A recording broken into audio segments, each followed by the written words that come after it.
And now, Mystery Theater.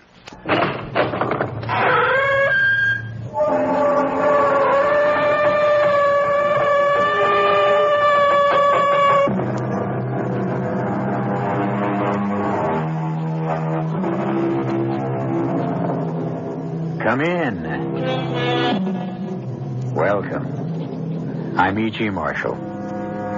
I'm sure you will agree that almost every religion holds that the soul is immortal and recognizes a life after death.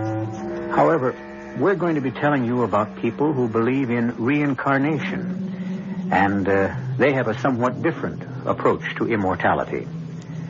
Those who believe in reincarnation are convinced that your soul lives on in another person's body in a later life.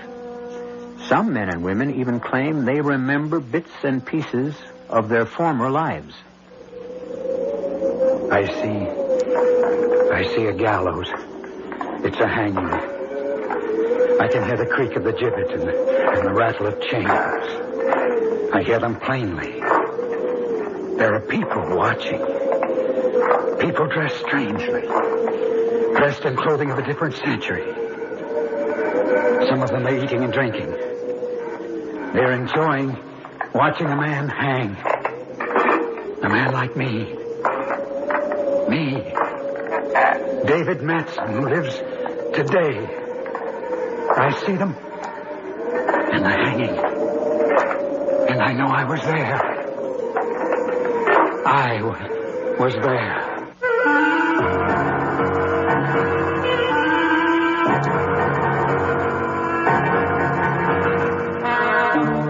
Our mystery drama, Terror on the Heath, was written especially for the Mystery Theater by Murray Burnett and stars Sheppard Strudwick.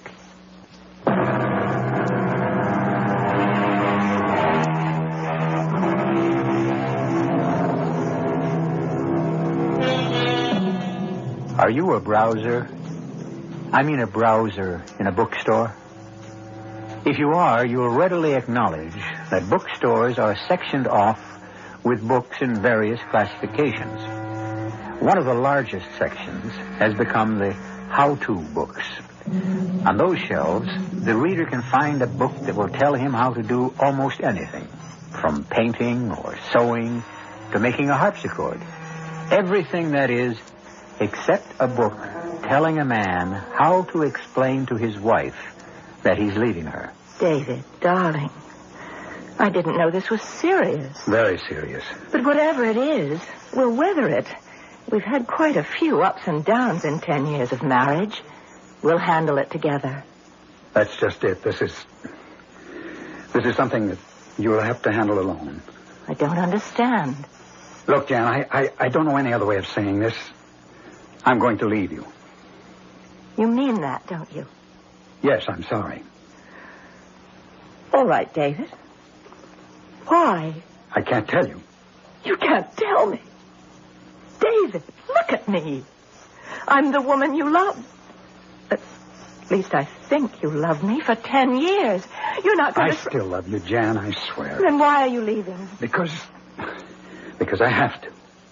Have to?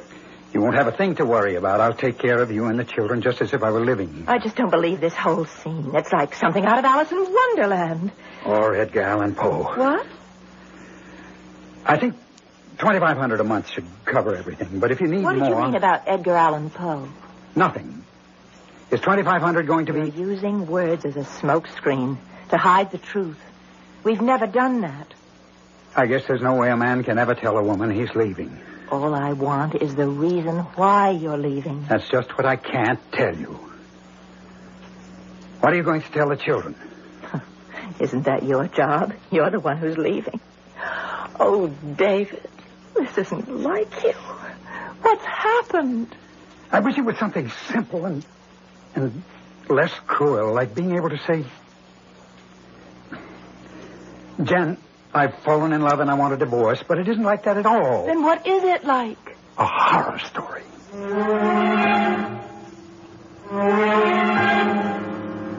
No secretary's going to tell me that Dave Matson's not into me. He'll see me and he's going to... It's all right, Miss Manners. I'll see Miss Thames. Come in, Lon. Well, thanks. Now, what's this business about your leaving Jan all about? I suppose this couldn't be avoided. Why would you want to avoid me, your best friend? What is all this stuff about horror stories and Edgar Allan Poe? Oh, it's just a figure of speech. Oh, sure.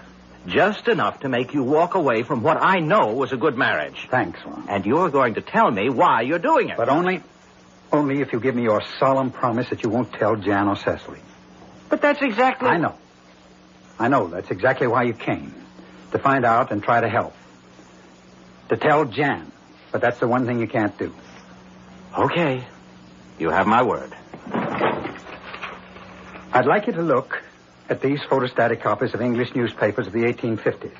Are you kidding? Read them. Hampstead Heath, terror strikes again. Vicious killer claims 8th victim. 9-year-old girl stabbed to death. Look, David, I don't see what these... Go on. Well, but these are just more of the same. Police baffled by Heath knifings. Inspector Gregory of Scotland Yard brands slasher as sadist. That's enough to give you the general idea. Yes, it's also enough to confuse me thoroughly. What the devil? The devil. That's a good word. Ever hear of reincarnation, Lon? Oh, no. Now, wait a minute. You're not going to try to make me believe that you... are the 20th century reincarnation of this madman. And that should make it obvious why I must leave Jan and cannot tell her why. And you believe this on the basis of these newspaper clippings? Not quite, Lon. There's more, much more. It was incredible to me at first. When was first? About 6 months ago. I read a book by Robert Ripple. A book that was a factual account of the lives of 3 notorious criminals of the 19th century. I was impressed by the writing and by the author, an assistant curator of the 19th century wing of the Museum of English History. There was one criminal in particular that fascinated me. I somehow felt I knew him. This Hampstead Heath knifer? Right. And that was when I had the first dream. Dream? Yes. I had a few drinks with Bob Ripple before coming home, and we talked about some changes. And I dreamed I saw Hampstead Heath quite clearly. It's really a forest, you know. And then along a walk outside the forest, I saw a woman's figure. I ran after her, and she turned to face me with her hands outstretched. Not to welcome me, Lon, to ward me off. And when I saw her face, it was streaming blood. Blood from knife slashes. And then I woke up. All right. So you had a nightmare. That doesn't prove... That was only the first. They began to come more and more frequently, and in greater and more monstrous detail, with women and young girls, and blood, and... I don't want to open it up. Well, all right. I'll grant you it's pretty rough, David, but still... Okay, come on around behind my desk. What do you see in the drawer? A knife. Not just any knife, Lon. That's a switchblade with a spring, lethal and illegal. Okay, when did you get it, and why? I don't remember buying it, and I have no idea of how it got there. But I distinctly remember the first time I saw it there. It was the day after I had my face slapped by a girl I'd never seen in my life and been called a murderer. What? I was coming back from a lunch with Bob Ripple, the author of the book that opened the floodgates. A rather attractive girl in her early 20s approached us. I don't know exactly how it happened. But suddenly we found ourselves face to face and started to indulge in that ridiculous waltz of both stepping the same way to get out of each other's way. Oh, I know. Suddenly she looked full at me and hissed, "Murder!" and fainted right there on the sidewalk. Well, she was sick. That was what Bob Ripple kept telling me as he hustled me away. But why would she call me a murderer? Well, I don't know. She's the one with problems. There's nothing wrong with you. Lon, do you think it's possible that maybe this girl was the reincarnation of one of this killer's victims, and she recognized me as this killer? Oh, no, I don't think it's possible, but obviously you do. It was the next day that I saw the knife in my desk. Look, Dave, you're in a state, huh? How would you like to see a face, Lon? My face. My face on the picture of a 19th century killer. What? Come with me and I'll show it to you. Lon, this is Robert Ripple, assistant curator of the 19th century wing of this museum. Ah, nice meeting you. Pleasure. Bob, on our way to the room with the photographic exhibits, would you fill Lon in? Glad to. This particular exhibit started because of my interest in the three notorious criminals of the era. Naturally, I collected all the newspaper clippings, stories, drawings, and photographs I could find and placed them in the room along with other items that had germane to the collection.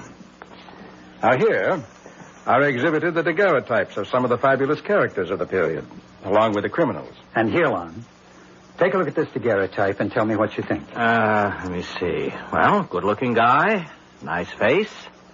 And if you want me to say he looks like you, I'll say it. There's a great resemblance. All right, who is he? You tell him, Bob. That man is Charles Mason, otherwise known as the Terror of Hampstead Heath, a killer who was hanged at Tyburn. December 9th, 1841. I can remember. I can almost hear. David. Let him go back. Let him remember. You can hurt him if you try to bring him back now. I can hear the wind and the creak of the gibbet and the chains and the people shading their eyes against the cold sun, looking up to see what kind of monster was suspended in air, paying with his life for the slashed and bleeding bodies of the women he had mutilated. Good Lord, have you seen him like this before, Redfield? Only once. So what do we do? Nothing. If it follows the pattern of the other time, he'll come out of it soon. He's coming around. I'm sorry. I guess I made a fool of myself. You couldn't help it, Dave. Well, Lon, what do you think? Well, self-hypnosis. What? Self-hypnosis. You read Ripple's book. It impressed you. You became involved in the several hours you were here. You saw that Dagguerotype that resembles you. And now you've hypnotized yourself into believing that you're a reincarnation of a murderous madman. I don't blame you for not wanting to believe I'm the reincarnation of a killer like Charles Mason. Look, what just happened was frightening, but not necessarily any proof that you're right. Mr. Ripple, did you write about the hanging of Charles Mason? Oh, certainly. And there was nothing Dave said that he couldn't have gotten from reading your book, huh? Yes, that's right. Or some of the other books I showed him. There have been many graphic descriptions of the hangings at Tyburn. Well, there you are, Dave. I wish you were right. Dave. Yes? I've thought of something that might just solve your friend's problem. All right, let's hear it. One of the most horrible of Mason's crimes was the murder of a young lady named Letty LeGros in 1837. Her nude corpse was found on Hampstead Heath, horribly butchered. Her clothes were never recovered. Well, what are you trying to say? If Dave could remember what clothes Letty LeGros was wearing when But how can we check out whether I'm telling the truth? I can give some kind of a description, but you just said nobody ever... You'll have to trust me, Dave. I believe there might be a clue if you're willing to give it a try. Of course. Shall we go back to the gallery? No, you stay here. I'll go fetch the Dagguerotype of Mason.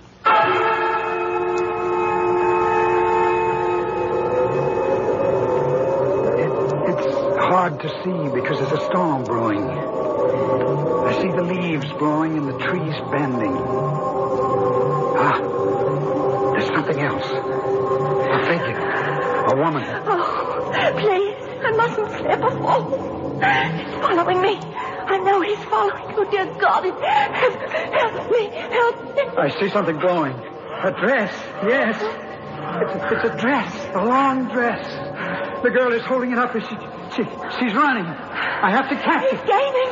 He's closer. I can see the gleam of the knife. The dress. What color was the dress, David? Can you see? She's gone now. Gone. The color of the dress. Was it white? No. Not white. It was yellow. A yellow dress with a pale matching scarf and a lace handkerchief. The handkerchief is white, but the dress is yellow.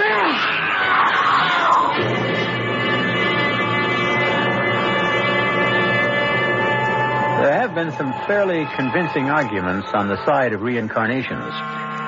There are a number of reputable people who insist they can recall bits and portions of a life lived in another time. I know one young lady who vividly recalls a life as a waitress in Jamestown during colonial days. But I don't know of anyone who can recall being a murderer. I'll be back shortly with Act 2.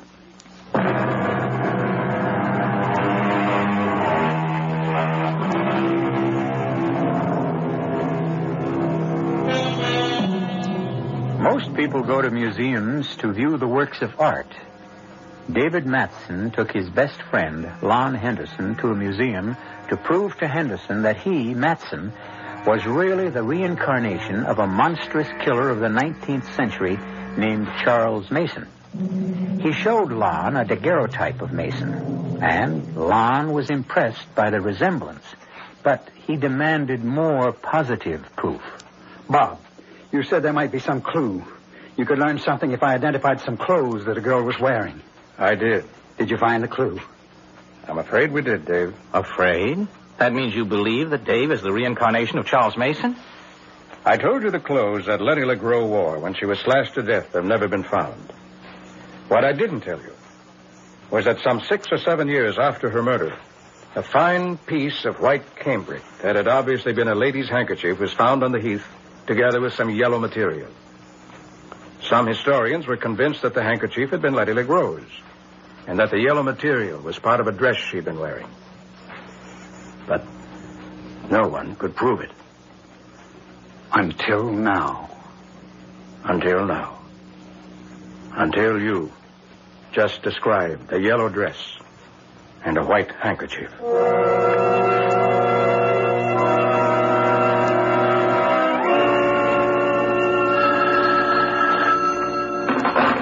Hello? Mr. Robert Ripple? Speaking. Oh, this is Mrs. David Matson. You don't know me, but... The wife of the publisher. Yes, that's right. I'd like to come and see you. What about? My husband. And the reason he left me. My dear Mrs. Matson, I find this conversation most strange. You, a perfect stranger, calling me to discuss your marital problems? Why in the world would you believe that I would be... I was told to call you. By whom? Lon Henderson. Well, I can't understand why Mr. Henderson referred you to me. Well, because he's our best friend. And I badgered him into distraction. He finally gave me your name as the one... He also has the information I have. That's all I want. Tell Mr. Henderson I find his putting you on to me cowardly. Oh, Mr. Ripple, please. I have no intention, Mrs. Matson, of seeing you or discussing your husband and his actions at any time, now or in the future.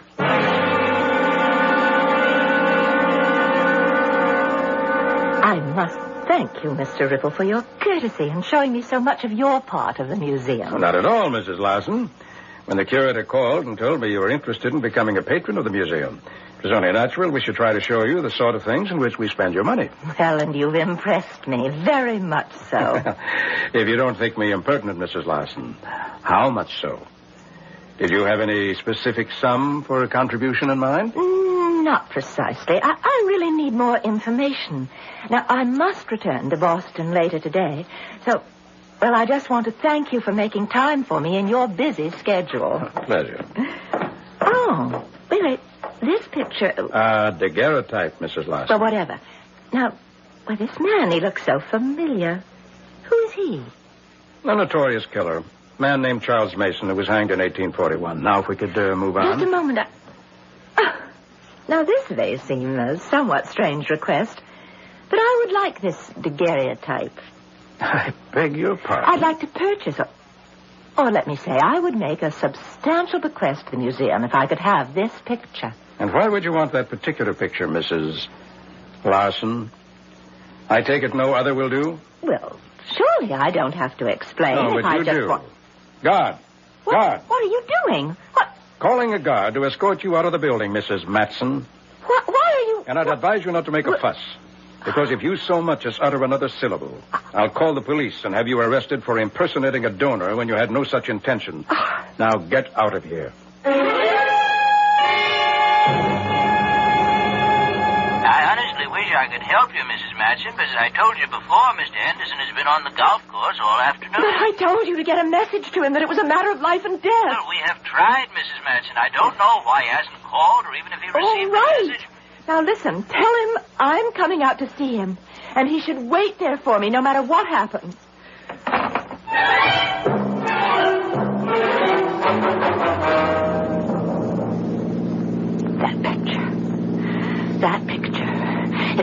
exactly the face of David.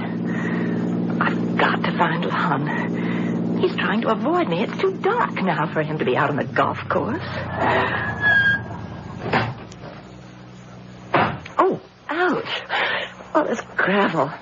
Should have remembered to change my shoes. I think I'll walk on the grass. Who's that? Is there anyone there? I know you're behind that bush. And I'm not in the mood to play any stupid games. Go on me! Oh, God, a knife! Oh, stop!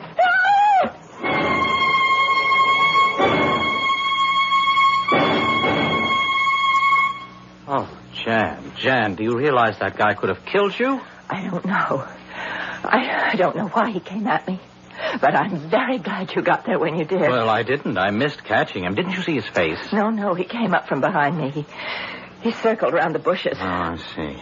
Do you think you should stay in this house alone? Well, why not? It's my own home. But, Jan, you're not completely recovered. I appreciate your concern. They'd never have let me out of the emergency room at the hospital if they didn't think I was okay. Now I'm as bandaged. It doesn't bother me at all, but you do. Me? Why did you send me to Ripple? Oh. Jan, how much do you know about reincarnation? You mean the belief that your soul lives on in someone else's body after you die? Yes. Well, what's all that got to do? No, wait. David's involvement with Ripple's book has somehow convinced him that the soul of this 19th century killer, Charles Mason, was in his body. Oh, that's ridiculous. Yes. That's what I thought, too. Thought? Then you believe Jan, now that... please. After reading Ripple's book, Dave told me he felt strangely familiar with all the events that related to Charles Mason. He said he felt as if he'd almost lived them. He went to the museum to talk with Ripple about this strange phenomenon, and then he saw the picture. And? Well, you saw it. Can you deny that... You allowed a resemblance to convince you that David was the reincarnation of a 19th century criminal? I refuse to believe it. There's more, Jan. Nothing that you can say will convince me. Reincarnation of...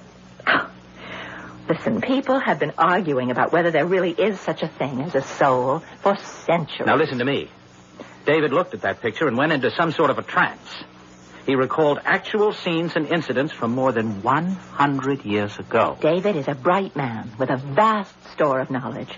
His subconscious must retain his readings from hundreds of books and manuscripts. And then because of some quirk and his vivid imagination, he's able to recall it. I know. I felt the way you did, and I brought up the subject of self-hypnosis. It was then that David described the clothing of one of Mason's victims. And that's one thing he couldn't have read or heard anywhere. Then you must believe that David was right to leave me. Well, he loves you. What else could he have done? Trusted that love, trusted our years together, trusted the strength that's made our marriage work, and told me the truth and tried to work it out together. Well, how do you go about working something like this out? If David really is I'm not going to consider that possibility. You have to. Why? Because of that bandage you're wearing on your arm. Bandage? What's that? Somebody went after you with a knife. I know. And why would anyone want to slash you? I don't know. We live in a violent world. No, Jan. No, this happened at the club. This was no ordinary mugging. What are you trying to say? Look, are you sure there wasn't anything familiar about the man who attacked you? Something that might remind you of... You are trying to make me think it was David, aren't you? You are trying to make me say it was David. You think it was David, don't you? Jan, look, please, we have to... Get out of my house. Well, please be reasonable and... I said get out, Lon, and I meant it.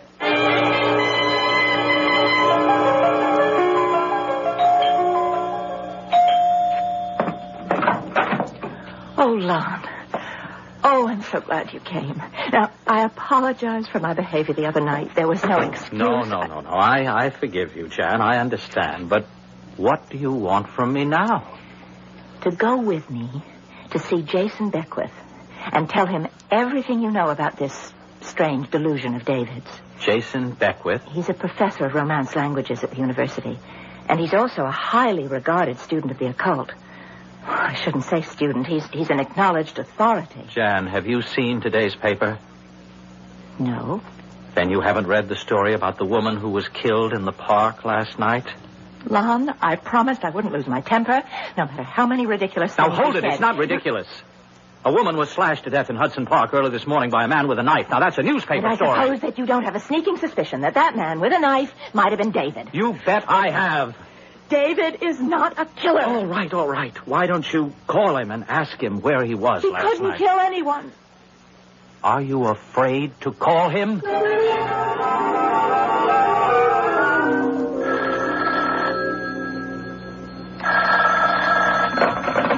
Hello? Oh, David, darling, how are you? Jan.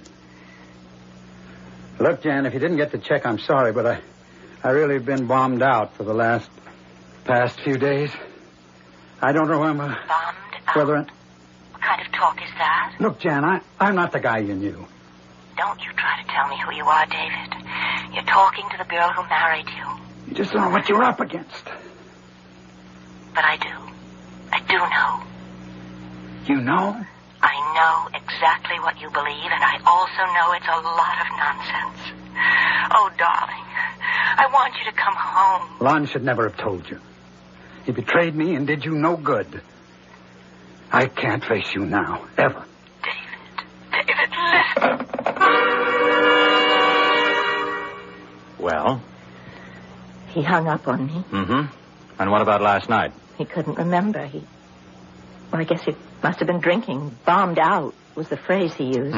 Which amounts to admitting that he doesn't have an alibi for last night. He doesn't need an alibi. David is not a criminal. He thinks he is? Well, he's getting a lot of support from some of his best friends. Jan, please believe I fought it. You weren't at the museum. You didn't see and hear what I said. And you haven't lived with David for 10 years.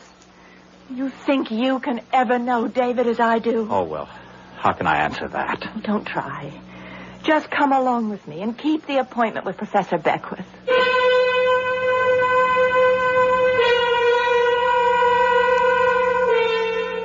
It's not unusual for a wife to believe in her husband. It's also not too startling to find that a husband doesn't believe in himself. However, it's both strange and frightening to find a wife that seems to be willing to reach back into the past to prove her husband's innocence. I'll be back shortly with Act 3.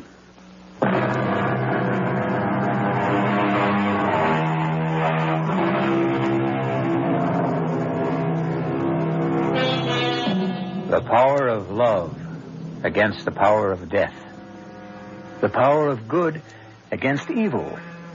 Most of us like to believe that good will triumph, but very few of us are ever asked to put our belief to the acid test. Janice is doing just that. She refuses to believe the evidence that her husband David is the reincarnation of a 19th century killer. And she and her husband's best friend have come to an appointment with an expert on reincarnation and the occult. Remarkable. Most interesting.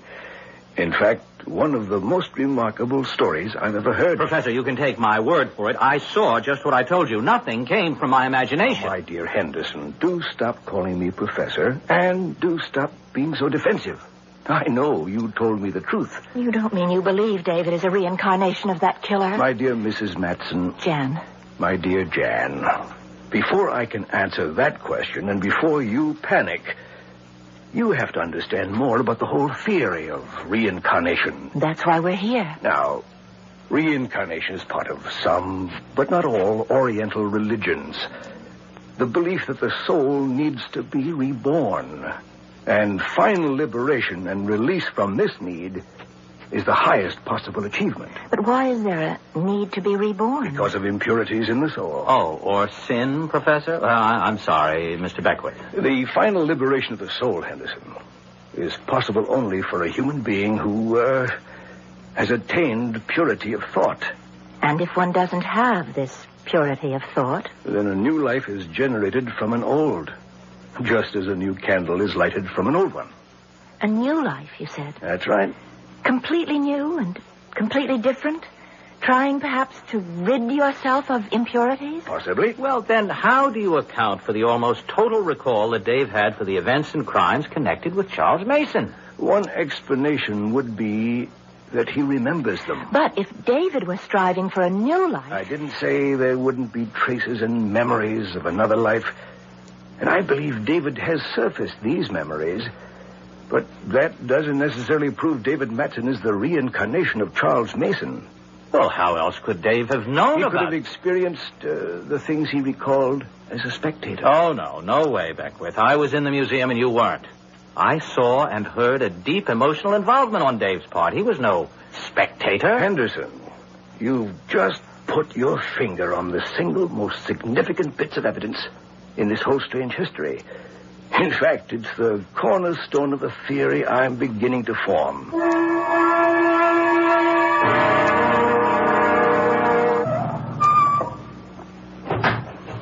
Come on, Lon. Now, look, I feel like a criminal. Now, don't be silly. But I'm setting David up. He thinks he's going to see me, and wait till you see the look he gives me when you walk into his office. Come on. Where are you going? We're going in the back way. Oh. If I pass the desk, the receptionist will phone David. Oh. You know, Jan, you're really something else. I just hope that Just David... let me worry about David, Lon. All right, Dave, I'm sorry we used the back door, but... It was Jan... my idea. Jan. Why didn't you call to tell? David, you look awful. You look so tired. You know, you could use a vacation up at the lodge. We could... Jan, how I wish I could... That it was as simple as that. I'd love to go away with you for a while, just the two of us. Well, we can't. What? I thought... I mean, we've got some work to do first. Work? Yes, on your head. Now, listen. Lon, what is it? She's your wife, and she's great. And she has met with Professor Jason Beckwith, and he's agreed to work out an experiment. What kind of an experiment? Well, I think Jan had better explain it, since she's also going to be part of it.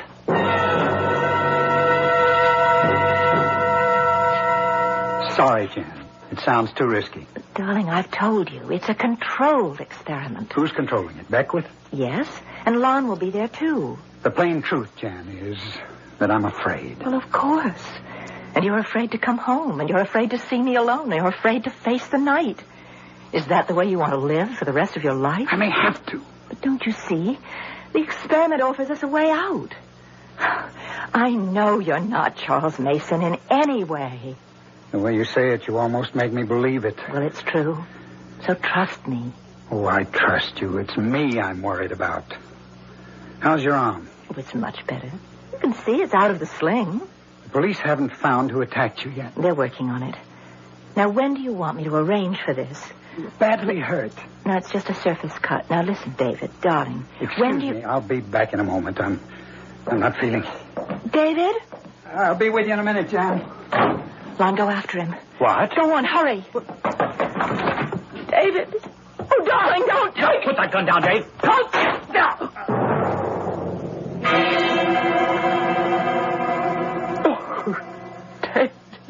David. Why did you grab my hand, Lon? Why didn't you let me kill myself? Because that's no answer. You asked about the alternative, and this is the one that takes care of everything. Are you sure about that? What? Who are you? This is Jason Beckwith, darling. We sent for him after your stupidity. I knew exactly what I was doing, and I knew why. Then explain it to us. I don't have to explain anything. You don't find it difficult to believe that the soul of a man dead more than 100 years has been reborn in your body? It's been pretty well proven to me. And because you're afraid of the soul of this murderer will force you into killing your wife or some other women, you decided to kill yourself. That's about it. And what happens to the immortal soul? What? I asked, what do you think will happen to that soul that didn't die on the gallows at Tyburn in 1841? What happens when David Matson blows his brains out? What happens to that soul? I don't know.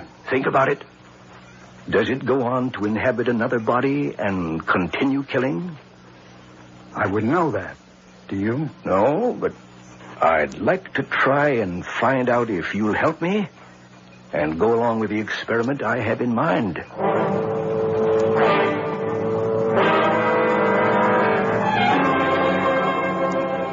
You want to go ahead with this, Dave? Yes. Okay.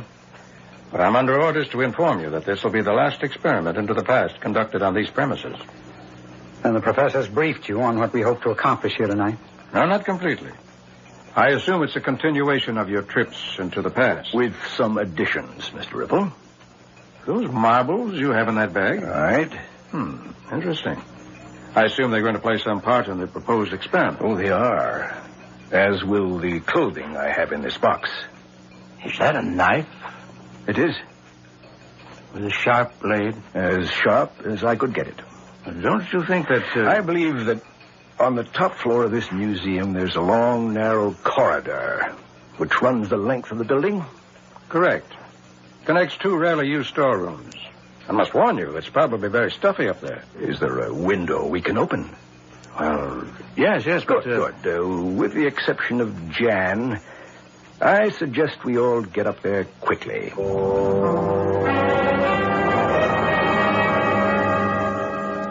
Excellent, Mr. Ripple. A corridor just as you described it.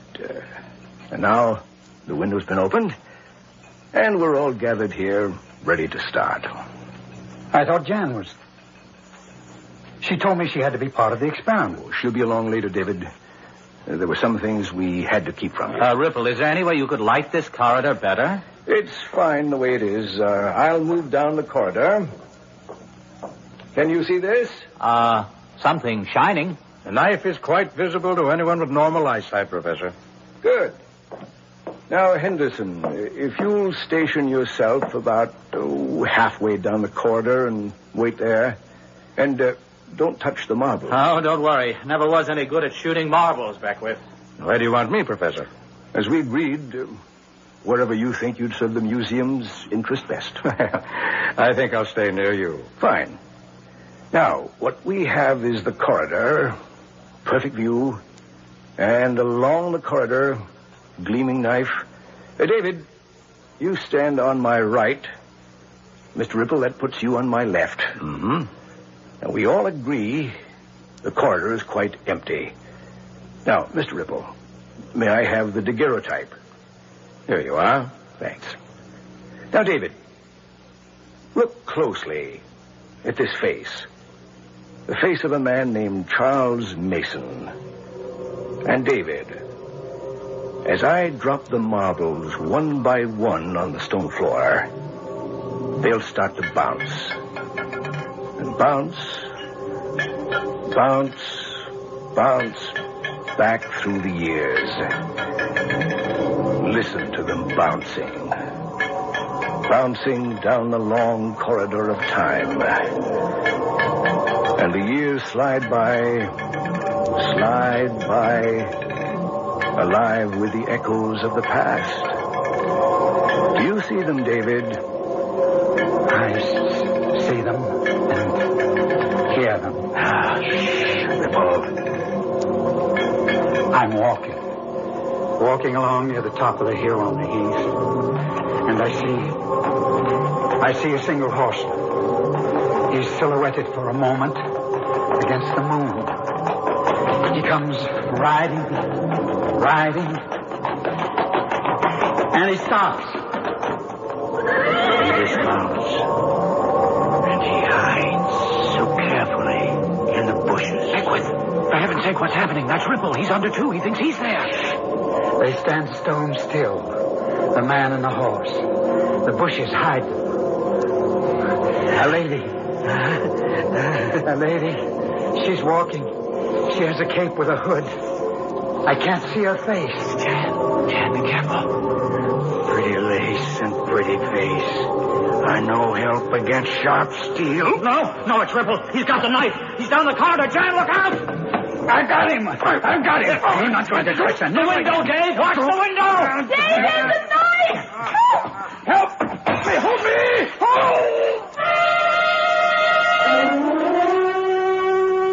Robert Ripple was pure evil. He was also Charles Mason, wasn't he? Perhaps. Perhaps he just saw an opportunity to destroy a good man when he discovered that Dagguerotype and realized the man in it looked exactly like you. He simply took a nameless photo and gave it a name.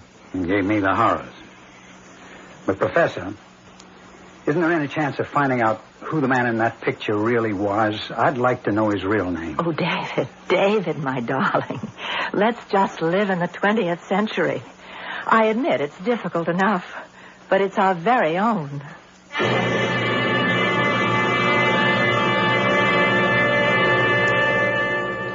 Here we are in the 20th century, and I have a little parlor game for you to play.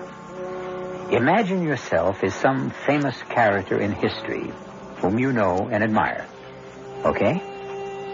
Now, close your eyes and think hard and imagine yourself alive back in those days. And as you think, you may see some pictures in your mind that you've never seen before. Try it. I'll be back shortly.